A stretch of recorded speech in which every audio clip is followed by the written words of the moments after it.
Episode 9 is set to introduce many different twists and turns, as well as surprises by writer and director J.J. Abrams and Chris Terrio. This is Mike Zero. If you guys are new to the channel, do make sure to subscribe to see future Star Wars content. Now, one thing I will say that I'm really fascinated about when it comes to this movie is exactly how J.J. Abrams is going to incorporate some of the surprises into the film that has all to do with Snoke, Kylo Ren, and even Luke Skywalker and Rey.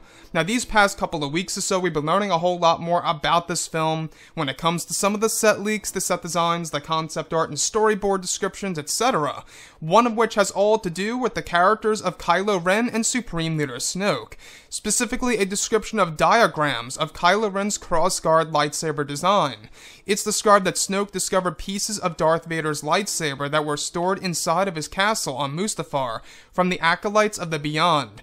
It's described that Snoke discovered parts of Kylo Ren's saber design in the Sith cave that rest below Vader's castle, and that Snoke gifted Kylo Ren the parts of Vader's lightsaber and the ancient saber design pieces to Kylo. It's also described that parts of Kylo's training was to build his own saber from the parts given by Snoke, and that some unidentified parts of Vader's are actually a part of Kylo's. So I want to go over a couple of pieces about all of this that really do excite me about the Jedi and Sith lore that are going to be making their way into Episode 9 by JJ.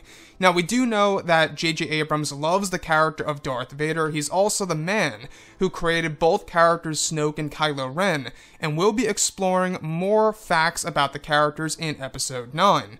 So, first things first, the biggest question of all, ever since we saw The Last Jedi Visual Dictionary, was exactly why did Snoke go over to Mustafar?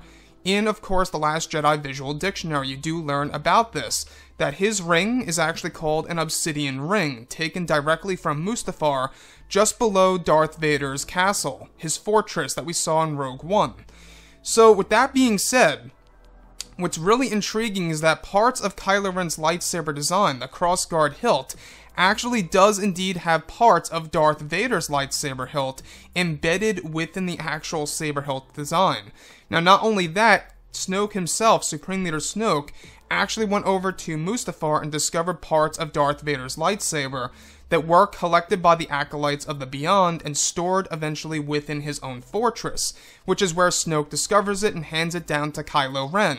Now, this also lines directly in the other description that we heard about 3 weeks ago or so, about Kylo Ren owning 3 different pieces of Darth Vader's lightsaber hilt, where they're split into 3 different pieces, where parts of the design are actually implemented into Kylo's crossguard. Now, this really does raise a question.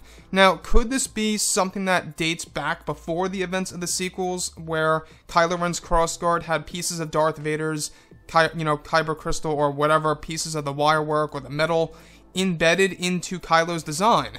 Or is this something completely new that is going to be strictly for Star Wars Episode 9? It seems as though it is, to me, at least in my opinion.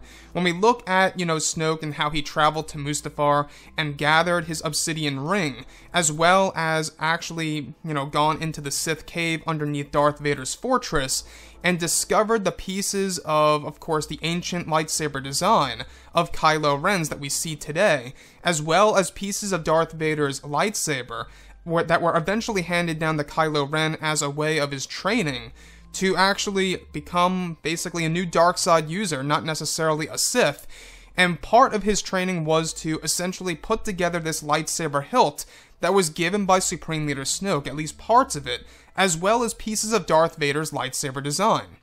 So when we look at the planet of Mustafar, we do know that there are going to be a lot of different connections to the prequels in Episode 9, and you can already see what J.J. Abrams is trying to do and explain in this movie, either in the actual film itself or, of course, in the visual dictionary of Episode 9.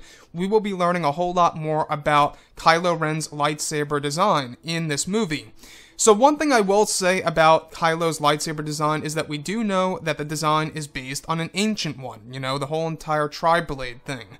It's a thing that was created by J.J. Abrams and was even explored even all the more so in Star Wars Rebels. I believe it was season 3 or 2, if I'm not mistaken, where Ezra Bridger ignites the green crossguard lightsaber. So that design has been around for quite a long time. I find it honestly very surprising that Snoke himself actually discovered parts of Darth Vader's lightsaber hilt on Mustafar, basically within his fortress, that were actually delivered there by the Acolytes of the Beyond. The Acolytes of the Beyond, by the way, are a group of Darksiders that basically worship the character of Darth Vader and Emperor Palpatine, and the whole entire concept of the Sith and Sith Lords around the entire galaxy. So they're the ones who basically brought it to Darth Vader's fortress, and Snoke eventually discovered that.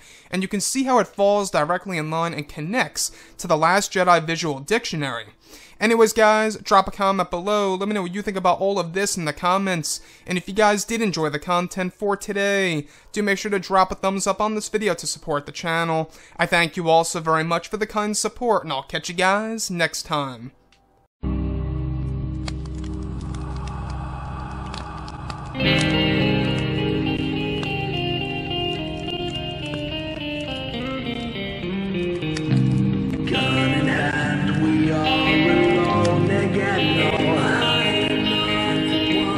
From night to moon, we hear them moans again.